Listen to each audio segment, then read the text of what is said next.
जो व्यक्ति हमेशा शांत रहता है वह परमानंद में डूबा रहता है, क्योंकि वह अपने मुंह को बंद रखता है।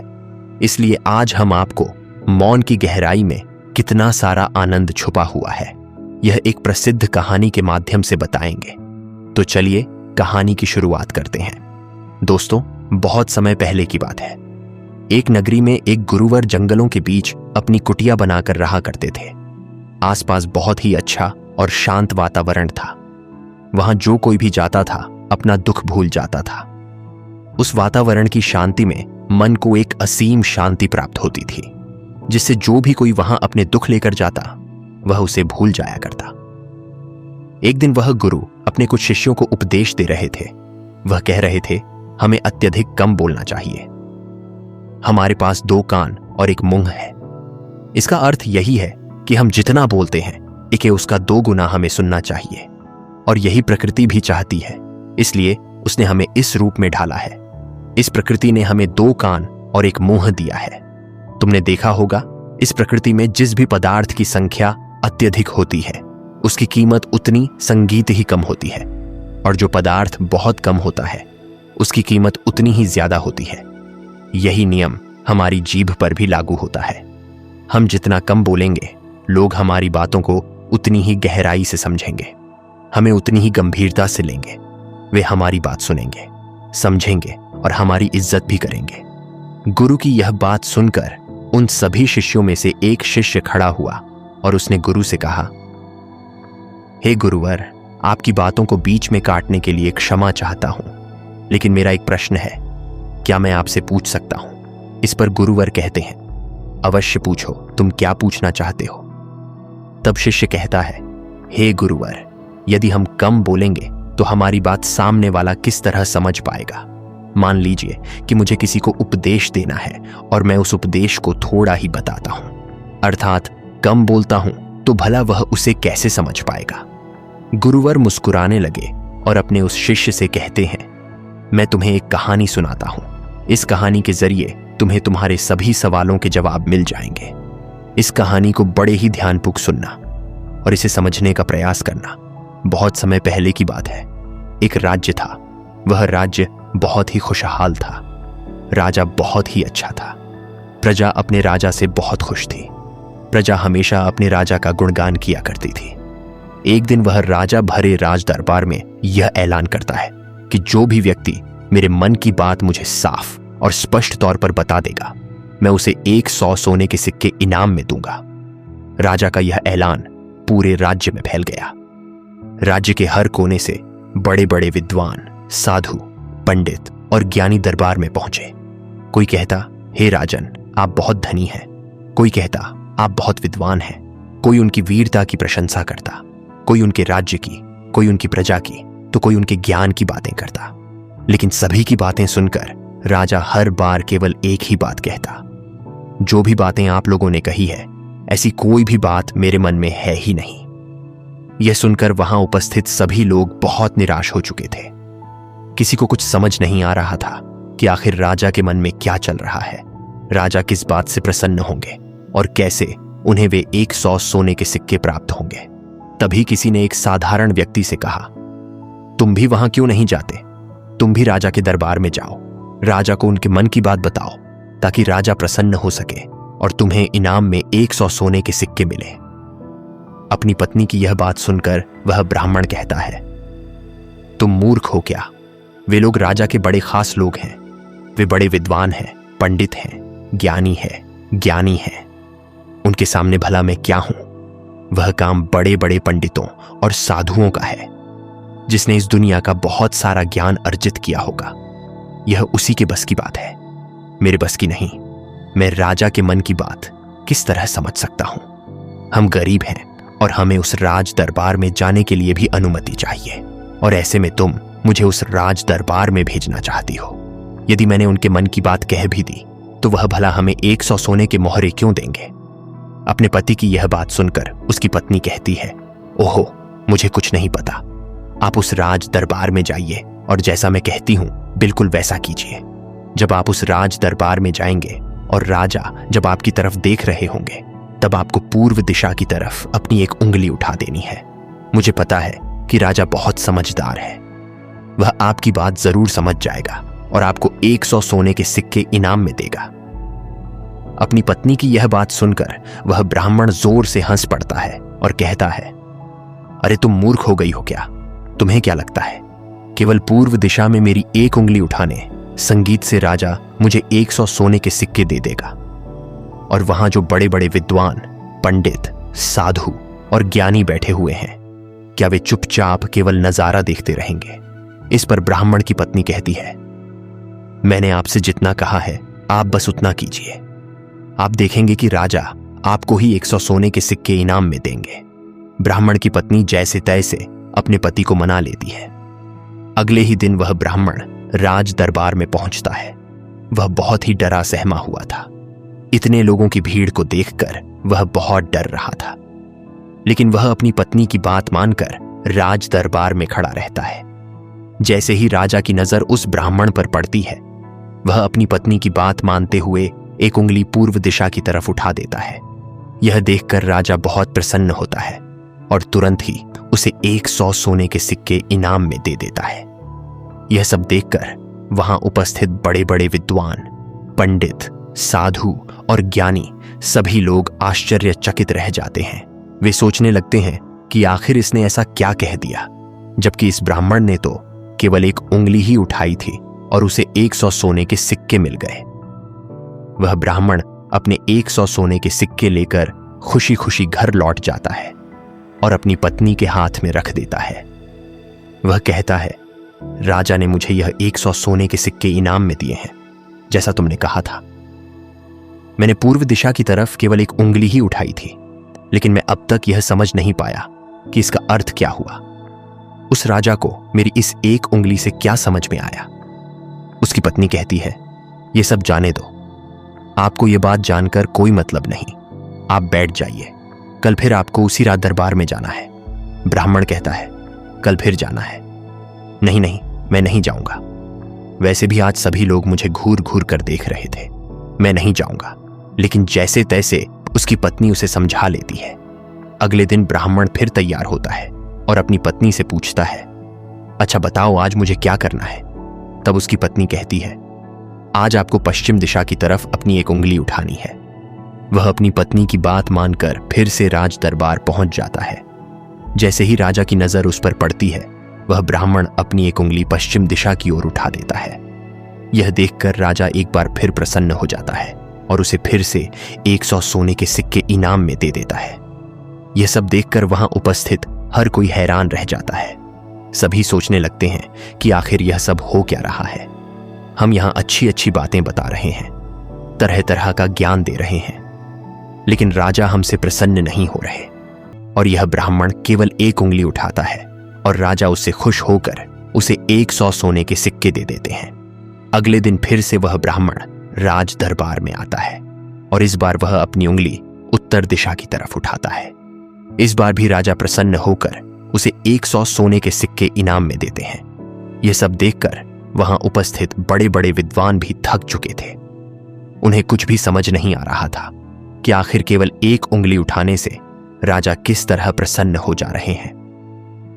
यह बात देखकर हर किसी ने तय किया कि यदि उंगली उठाने से ही उन्हें इनाम मिल सकता है, तो वे राजा के सामने बड़ी बड़ी बातें क्यों करें और बड़ा बड़ा ज्ञान क्यों दें। उससे अच्छा है कि वे सब मिलकर एक ही दिशा की तरफ उंगली उठाएं। संगीत सभी ने मिलकर यह तय कर लिया। अगले दिन सुबह वह ब्राह्मण फिर से राज दरबार में आया। सभी ब्राह्मण, विद्वान और साधु संत वहां उपस्थित थे। राजा के आते ही सब खड़े हुए और जैसे ही राजा की नजर उनसे मिली, सभी ने दक्षिण दिशा की तरफ अपनी उंगली उठा दी। यह देखकर राजा को बड़ा क्रोध आया और उसने गुस्से में सभी पंडितों और विद्वानों को कारावास में डलवा दिया। यह देखकर वहां उपस्थित सभी लोग आश्चर्यचकित रह गए। वे हैरान थे कि आखिर उनसे ऐसी क्या गलती हो गई। जब वह ब्राह्मण अलग अलग दिशाओं में अपनी उंगली उठाता है तो उसे 100 सोने के सिक्के इनाम में मिलते हैं, और आज जब उन्होंने एक साथ एक ही दिशा की तरफ उंगली उठाई तो उन्हें कारावास में डाल दिया गया। वे सोचने लगे कि आखिर राजा क्या समझ रहा है। ऐसा कौन सा ज्ञान है या कौन सा रहस्य है जो संगीत वे नहीं जानते। जब विद्वानों की पत्नियों को पता चला कि राजा ने उनके पतियों को कारावास में डाल दिया है, तो वे राजा के पास विनती करने पहुंची कि उनसे गलती हो गई, उन्हें छोड़ दिया जाए। लेकिन राजा ने किसी की एक ना सुनी। तब वे सभी उस ब्राह्मण के पास पहुंची और उससे विनती करने लगी कि वह उनके पतियों की मदद करे और उन्हें कारावास से बाहर निकलवाए। ब्राह्मण और उसकी पत्नी ने उनकी सारी बातें ध्यानपूर्वक सुनी। इसके बाद उस गरीब ब्राह्मण की पत्नी राज दरबार गई। जैसे ही राजा की नजर उस पर पड़ी, राजा ने अपनी 2 उंगलियां उठाई। तब ब्राह्मण की पत्नी ने अपने पैर पर ताली मारी। यह देखकर राजा ने तुरंत अपने अधिकारियों को आदेश दिया कि सभी कैदियों को कारावास से बाहर निकाल दिया जाए। यह सब देखकर वहां उपस्थित पंडितों की हैरानी का ठिकाना नहीं रहा। उन्हें समझ ही नहीं आ रहा था कि यह कौन सी विद्या या कौन सा ज्ञान है। कभी ब्राह्मण 1 उंगली उठाता है, कभी राजा 2 उंगलियां उठाता है और कभी ब्राह्मण की पत्नी ताली मारती है। इसलिए सभी पंडित मिलकर उस गरीब ब्राह्मण के घर पहुंचे। उनमें से एक पंडित ने कहा, आप ही हमें बताइए कि यह कौन सी विद्या है जो हम नहीं जानते। आपको राजा ने इतनी बारी इनाम क्यों दिया, और जब हमने एक दिशा में उंगली उठाई तो हमें कारावास में डाल दिया गया। जब हमारी पत्नियां हमें छुड़ाने गईं तो राजा ने उनकी बात नहीं सुनी, लेकिन जब आपकी पत्नी गई तो उसके एक इशारे पर ही राजा ने हमें मुक्त कर दिया। आखिर यह सब कैसे हुआ? क्या आप हमें भी यह ज्ञान सिखा सकते हैं? उनकी बात सुनकर ब्राह्मण बोला, इसमें मैंने कुछ नहीं किया है, यह सब मेरी पत्नी का किया हुआ है। सारा ज्ञान उसी ने मुझे दिया था और उसने जैसा कहा मैं वैसा करता चला गया। तब ब्राह्मण की पत्नी ने पंडितों से कहा, पहले दिन मैंने अपने पति से कहा था कि वे पूर्व दिशा की ओर 1 उंगली उठाएं, क्योंकि राजा का पूरा राज्य पूर्व दिशा में फैला हुआ है। दूसरे दिन मैंने उन्हें पश्चिम दिशा की ओर उंगली उठाने को कहा, जिसका अर्थ था कि आपका राज्य सूर्योदय से सूर्यास्त तक फैला हुआ है। राजा बहुत ज्ञानी थे, इसलिए वे इन संकेतों का अर्थ समझ गए और प्रसन्न होकर उन्होंने मेरे पति को 100 सोने के सिक्के इनाम में दिए। तीसरे दिन मैंने अपने पति से कहा था कि वे उत्तर दिशा की ओर अपनी 1 उंगली उठाएं, और इन्होंने राज दरबार में बिल्कुल वैसा ही किया। उत्तर दिशा की तरफ उंगली उठाने का अर्थ यह था कि जिस प्रकार इस राज्य के पहले राजा का राज्य अटल था, उसी प्रकार आपका राज्य भी अटल रहेगा। यह बात भी राजा के मन की ही थी, इसलिए राजा प्रसन्न होकर उन्हें फिर से सोने के सिक्के दे दिए। इसके बाद मैंने अपने पति से कहा कि अब आगे हमें कोई भी सोने के सिक्के संगीत नहीं मिलने वाले, क्योंकि राजा के मन की जो भी बातें थीं हम पहले ही बता चुके थे। लेकिन उसी समय आप लोगों की मूर्खता के कारण आप सभी ने दक्षिण दिशा की तरफ उंगली उठा दी। राजा ने इसे एक गलत संकेत और गलत संदेश माना, इसलिए आप सभी को कारावास में डाल दिया। तभी पंडितों में से एक ने पूछा, यह सब तो ठीक है, लेकिन आपने हमें बाहर कैसे निकाला, जबकि राजा ने हमें छोड़ने से मना कर दिया था। तब ब्राह्मण की पत्नी ने कहा, जब मैं अपने हाथों में चारा लेकर राज दरबार पहुंची तो राजा ने 2 उंगलियां उठाई और मैं उनका संदेश समझ गई, इसलिए मैंने अपने पैरों पर ताली मारी। इसका अर्थ यह था कि यह लोग जानवरों जैसे हैं, सिर्फ खाने वाले, नुकसान न करने वाले। राजा का संकेत था कि जानवर 2 प्रकार के होते हैं, सींग वाले और बिना सींग वाले, और मेरी ताली का अर्थ था कि यह बिना सींग वाले हैं, यानी यह आपको कोई नुकसान नहीं पहुंचाएंगे। इसलिए राजा ने आप सभी को कारावास से मुक्त कर दिया। इस कहानी के माध्यम से गुरुवर अपने शिष्यों को समझाते हैं कि हम कम से कम शब्दों में भी किसी को बड़ा से बड़ा ज्ञान देकर कि यह ज्ञान दे सकते हैं। कम शब्दों में भी गहरी बात समझाई जा सकती है, लेकिन यदि सामने वाला व्यक्ति समझने की क्षमता ना रखता हो तो चाहे हम कितने भी शब्द बोल लें, हमारा उद्देश्य पूरा नहीं होगा। इसलिए ज्ञान देते संगीत समय सामने वाले की समझ भी जरूरी है। आगे गुरुवर कहते हैं कि जीवन में संगीत कुछ परिस्थितियों में चुप रहना ही सबसे बड़ा ज्ञान होता है। जो व्यक्ति सही समय पर कम बोलता है या चुप रहता है, उसका सम्मान किया जाता है, क्योंकि उसे पता होता है कि कब, कहां और कितना बोलना है। पहली परिस्थिति, जब कोई व्यक्ति आपकी भावनाओं या शब्दों को समझने की संगीत स्थिति में ना हो, तब चुप रहना ही उचित है। अक्सर लोग अपनी पीड़ा और दुख हर किसी से साझा कर देते हैं, लेकिन हर कोई आपकी भावनाओं को सही तरीके से नहीं समझता। कुछ लोग आपकी कमजोरी जानकर खुश भी हो जाते हैं या आपका साथ छोड़ देते हैं। इसलिए अपनी गहरी बातें केवल उन लोगों से साझा करें जिन पर आपको पूरा विश्वास हो, जैसे परिवार के सदस्य या सच्चे मित्र। दूसरी परिस्थिति, जब हमें किसी विषय का अधूरा ज्ञान हो।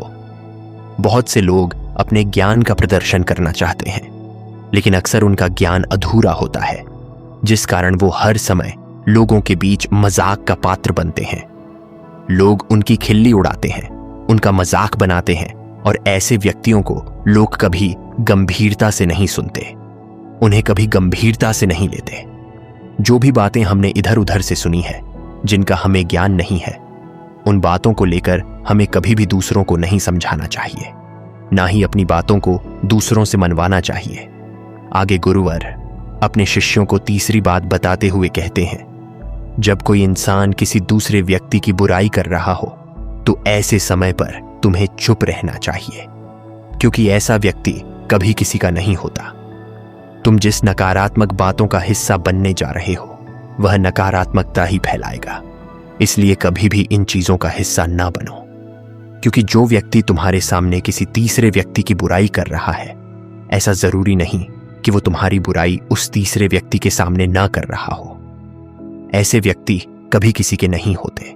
इसलिए तुम्हें उसकी बातें केवल ध्यानपूर्वक सुननी है, लेकिन उस पर कोई भी प्रतिक्रिया नहीं देनी। आगे गुरुवर अपने शिष्यों को अगली बात बताते हुए कहते हैं, जब कोई व्यक्ति तुम पर गुस्सा कर रहा हो, तुम पर चिल्ला रहा हो, तुम्हारा अपमान कर रहा हो, तुम्हें अपशब्द कह रहा हो, ऐसे वक्त पर तुम्हें शांत रहना चाहिए, चुप रहना चाहिए, क्योंकि तुम्हारे मौन से बड़ा कोई हथियार नहीं। तुम चुप रहकर उसके सभी सवालों का जवाब दे सकते हो। जब उसका गुस्सा शांत हो जाएगा तो उसे अपनी गलती का एहसास भी होगा और वह तुमसे माफी भी मांगेगा। इसलिए तुम्हें ऐसी जगहों पर चुप रहना चाहिए, किंतु तुम्हें हर जगह पर चुप भी नहीं रहना चाहिए। जब तुम्हें लगे कि कोई व्यक्ति गलत कर रहा हो तो उसका विरोध करो, शांत मत रहो, क्योंकि यदि तुम ऐसी परिस्थिति में चुप रहोगे तो वह तुम्हें कमजोर समझेगा, तुम्हें डरपोक समझेगा और तुम्हारी इस कमजोरी का फायदा भी उठाएगा। गुस्से का यह तरीका केवल अपनों के साथ ही अच्छा है, जैसे तुम्हारा परिवार, सगे संबंधी, तुम्हारे खास मित्र। लेकिन हर इंसान के सामने तुम्हें ऐसे नहीं रहना।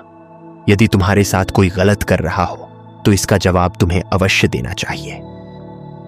आगे गुरुवर अपने शिष्यों को पांचवी बात बताते हुए कहते हैं, जब कोई व्यक्ति अपने मन की बात, कोई घटना या कोई दुख भरी बातें तुम्हारे साथ साझा कर रहा हो तो ऐसी स्थिति में हमें चुप रहकर ध्यानपूर्वक उसकी सारी बातें सुननी चाहिए।